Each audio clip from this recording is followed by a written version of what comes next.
Les romans de l'auteur québécois Jean-Jacques Pelletier se caractérisent par le déploiement de récits de forme complexe, animés par de multiples personnages, et dans lesquels est posé un regard singulier sur les formes de manipulation et les effets des discours de pouvoir. Surtout connu pour sa quadrilogie des gestionnaires de l'Apocalypse, parue entre 1998 et 2009, Pelletier a plus récemment fait paraître un autre cycle, composé des visages de l'humanité, de 10 petits hommes blancs et de Machine God, dont il sera question dans ma présentation d'aujourd'hui.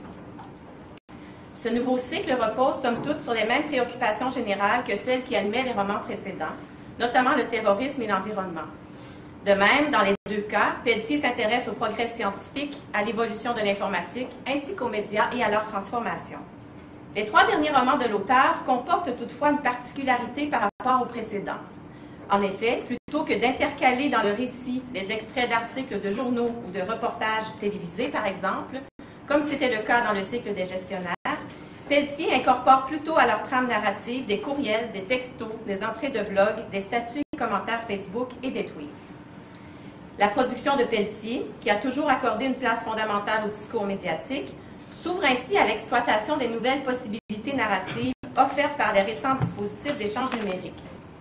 Alors que dans les premiers romans, les extraits médiatiques venaient commenter l'action, en interrompant momentanément le récit des événements, un peu pour reprendre les mots de Sylvain David dans un article sur les gestionnaires, à la manière d'un cœur qui témoigne de la réaction du peuple et complète alors l'omniscience de la narration.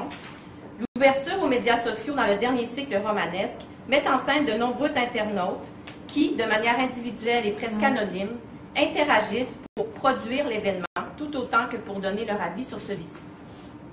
On posera comme hypothèse exploratoire ici que la présence des médias sociaux et des dispositifs d'échange numérique dans les 3 derniers romans de Pelletier, présence qui s'inscrit d'emblée en continuité avec le reste de son œuvre, de par l'ancrage de ceux-ci dans le discours médiatique et la polyphonie qu'ils nourrissent, participe surtout au renouvellement des formes et de la narration romanesque, en ce que ces interventions, qui vont au-delà du simple commentaire et qui servent à orienter et à manipuler l'opinion publique, en imposant massivement certains discours, contribuent véritablement à faire progresser leur action. Alors que dans la quadrilogie des gestionnaires de l'Apocalypse, les interventions médiatiques étaient reproduites dans une police de caractère légèrement différente de celle du récit, mais qu'elles n'étaient évidemment pas présentées dans le format qu'elles auraient adopté dans un journal, par exemple, l'intégration des discours circulant sur les plateformes numériques dans les 3 derniers romans se traduit par un travail novateur de mise en page qui mime l'apparence des différents types d'interventions à l'écran. À cet égard, on peut véritablement parler d'un apport singulier qui vient conférer à ces portions du récit un certain effet de réel. Cet effet de réel est en fait beaucoup mieux maîtrisé dans les 2e et 3e romans de la trilogie que dans le premier. Et on a un exemple ici. En effet, oui, l'auteur, dans Visage de l'humanité, paraît confondre les textos et les tweets. Alors ici, ce qui est encadré, présenté dans le roman comme un tweet. Donc, un autre exemple ici.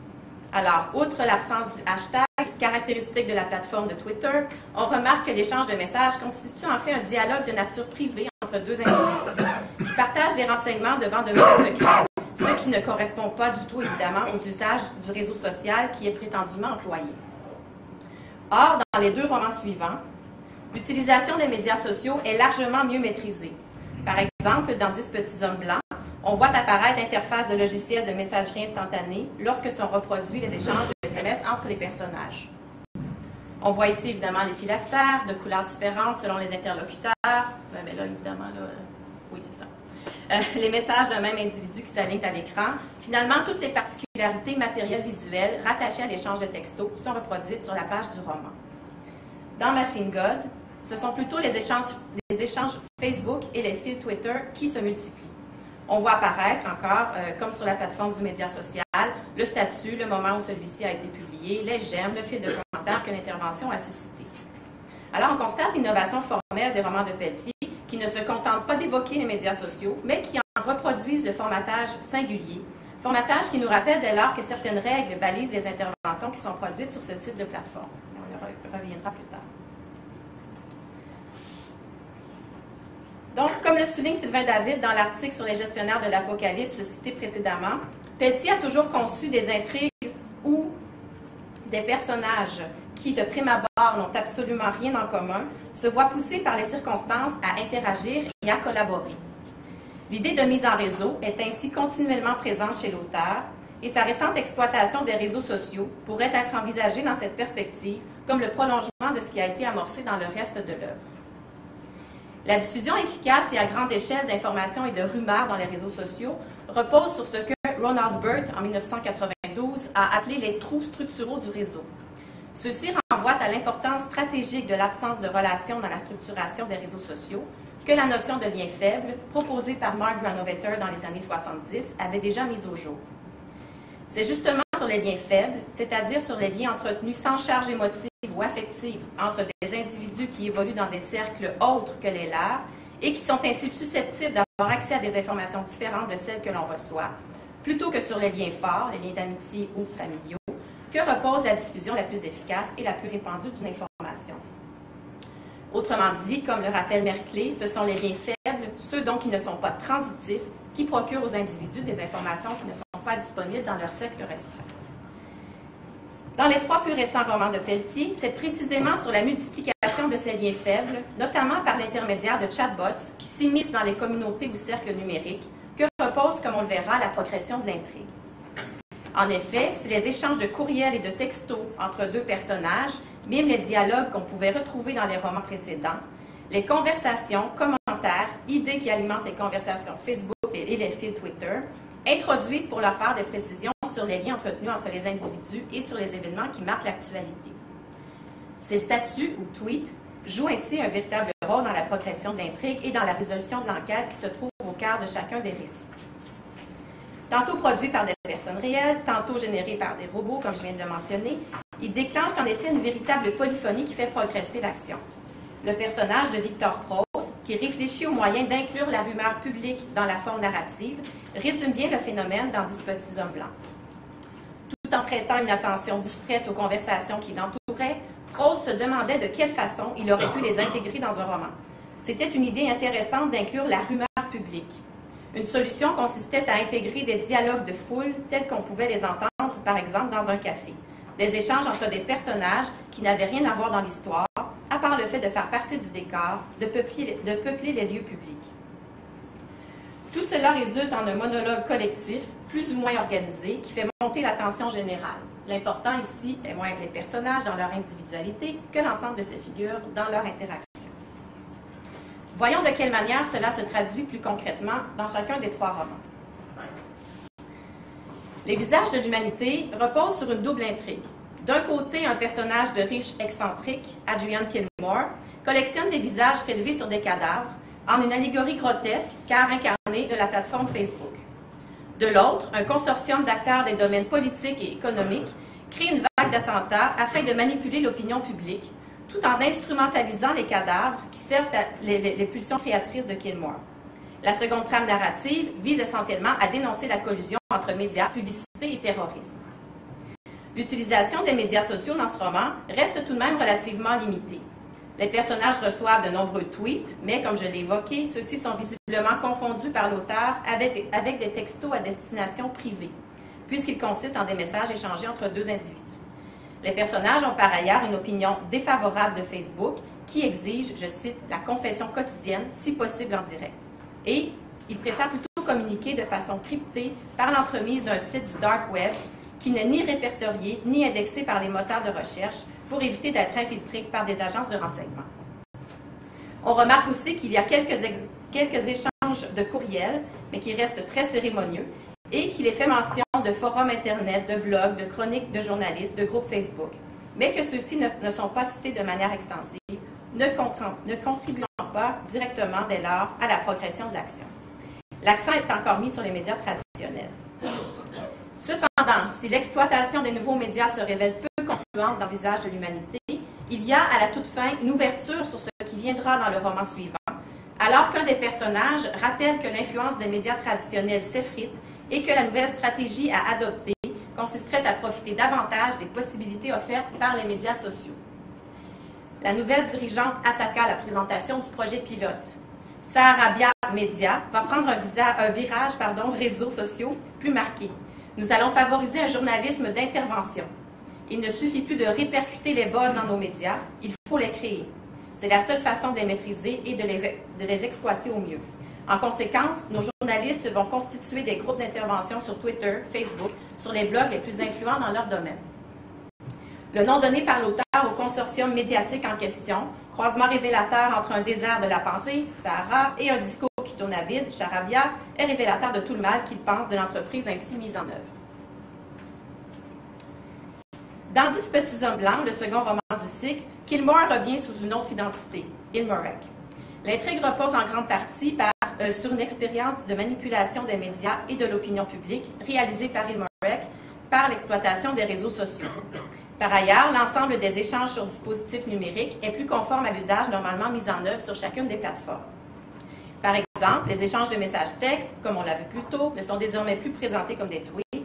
Quant aux courriels et aux interventions dans les blogs, qui sont largement plus élaborés que les textos, ils permettent d'approfondir certains questionnements, comme en témoigne cette portion d'un échange sur le blog de l'écrivain Victor Proust entre celui-ci et un de ses lecteurs qu'il estime illuminé. Mais ce sont surtout les statuts et commentaires Facebook qui fournissent des informations et induisent une dynamique entre les personnages qui contribuent à faire progresser l'intrigue. Alors, 10 PHB, on dirait un nom de robot, comme R2D2. C'est peut-être pour un film, mais je ne comprends pas pourquoi il n'y a rien dans les médias. Si c'était un compte à rebours pour un lancement, pourquoi est-ce qu'ils attendent? Et ici, on voit la suite des échanges qui est reproduite. Et ces échanges ici paraissent en fait remplir une double fonction. Alors, d'une part, ils offrent un commentaire plus personnel et incarné sur l'actualité, et d'autre part, ils constituent dans ce roman, comme dans le suivant, un indice de la montée de la tension générale par leur accumulation et leur exacerbation. La présence des réseaux sociaux, par la redondance que ceux-ci produisent, sert aussi à montrer dans le roman à quel point les gens sont prévisibles et qu'il est possible de manipuler l'opinion publique. L'échange de tweets qu'il venait de lire ressemblait aux 5 précédents. Les mêmes opinions tranchées, les mêmes certitudes, les mêmes indignations et la même absence totale d'arguments. C'est toutefois dans Machine God, le 3e roman du cycle, où il y a très peu de communication par voie traditionnelle, que les échanges numériques participent le plus au déploiement de l'intrigue. Dans ce roman, un personnage se lance dans une œuvre artistique qui consiste à mettre en scène des meurtres religieux visant à souligner le potentiel meurtrier dans toute forme de croyance. Afin de donner un maximum de visibilité à l'opération, l'information est disséminée dans un premier temps dans les réseaux sociaux, à l'aide de robots, de façon à susciter un buzz auquel les médias traditionnels ne pourront pas échapper. C'était la beauté des réseaux sociaux. Il suffisait qu'une information y fasse un buzz pour que tous les médias se sentent obligés d'en parler, que des journalistes se mettent en quête de sources ou simplement de gens qui avaient une opinion sur le sujet. Et alors, d'hypothèses en témoignage, de suppositions en interrogation, un point de vue finissait par s'imposer comme un fait. Beaucoup de place est donc accordée dans Machine God au mode de communication électronique. Les personnages se rencontrent peu. C'était une de leurs rencontres directes au cours des 2 dernières années. La plupart de leurs échanges s'étaient faits par courriel ou par texto, parfois par vidéo. De surcroît, l'usage récurrent des dispositifs numériques pour communiquer permet aux personnages de se construire une nouvelle identité ou, mieux, de se faire passer pour quelqu'un d'autre. Un échange de courriel de texto suivi, presque tous les échanges se faisaient de manière électronique ou par vidéoconférence, et à chaque occasion, Moran portait le masque de prose. Si l'usage du courriel et du texto permet de rester en contact et d'accélérer les échanges, les réseaux sociaux jouent ainsi un rôle fondamental dans la construction de l'identité des personnages. On lit d'ailleurs dans Machine God que la perception qu'ont les gens de certains personnages repose sur l'image même qui a été construite d'eux dans les médias sociaux. Le vrai problème, c'est de libérer Prose de l'image que les médias et les réseaux sociaux ont construite de lui. C'est à ça que vous devriez réfléchir. En somme, les robots créent des statuts et simulent des personnages qui entrent en interaction avec des personnes réelles. On ne sait plus très bien en fait ce qui relève des uns et des autres, d'autant plus que des avatars amusants, comme ceux qui interviennent dans 10 petits hommes blancs, viennent brouiller les pistes. Alors, dans Crébiche, pas dur, lucide et anti-débile. Toute cette dynamique, alimentée à la fois par les chatbots et les utilisateurs réels, finit par faire en sorte que, je cite Machine God, tout le monde le sait sur les réseaux sociaux. Le bruit produit sur et par les médias sociaux finit par contribuer à définir le sens des événements, à aider les individus à intégrer les événements dans une histoire cohérente. C'est donc une fiction qui, d'une certaine manière, vient donner un sens à la réalité. Comme le précise Pelletier lui-même dans son essai « Plus insidieux que la répression » paru en 2015, on en arrive à avoir de moins en moins d'informations de première main sur des faits et de plus en plus de commentaires, et de commentaires sur les commentaires. La différence entre les faits avérés et les rumeurs devient pratiquement indiscernable. C'est exactement ce à quoi contribuent les réseaux sociaux et les dispositifs d'échange numérique dans ces 3 derniers romans. À faire ressortir l'indétermination à l'époque contemporaine entre les faits et la rumeur, à mettre en lumière l'indistinction entre le public et le privé, à faire ressortir à quel point la manipulation de ces nouvelles plateformes d'échange électronique finit par faire en sorte que la rumeur s'impose comme un fait. Le formatage lui-même des différentes plateformes de réseaux sociaux et d'échange numérique joue par ailleurs un rôle fondamental dans cette nouvelle dynamique. En effet, chacune des plateformes dicte une certaine forme de contenu et, selon Pelletier, rend dès lors la liberté d'expression anodine. Or, cette réflexion, largement développée dans les plus récents textes essayistiques de l'auteur, notamment dans La prison de l'urgence, les émois de Néo-Narcisse, apparaît également dans 10 petits hommes blancs, chez Victor Prose, personnage d'écrivain et sorte d'alter ego avoué de l'auteur, tel que je l'ai cité précédemment. La solution qui s'impose à Prose, on l'a vu, est d'intégrer le tout dans une sorte de monologue collectif où s'entremêlent, s'entrecoupent et s'en mêlent les voix, mais il réalise qu'il ne faut pas imposer de difficultés de lecture arbitraire. C'est précisément le rôle que jouent les réseaux sociaux dans les romans de Pelletier, rendre compte du monologue collectif, mais dans une forme cependant connue et familière au lecteur, si bien que celui-ci, contrairement à ce qu'anticipe Prose, ne sautera pas par-dessus le paragraphe pour conclure que c'était trop exigeant ou plus probablement emmerdant. Cette réflexion de Prose est justement suivie d'un tweet qui représente une sorte de point tournant ou de pivot dans la trame romanesque, puisqu'il annonce la résolution de l'intrigue, tout en faisant en sorte de relancer la rumeur et l'action. Alors, intrigue résolue, 10 PHB était bien un avertissement, 10 petits hommes blancs ont été tués, quelle sera la suite? 10 autres. Merci.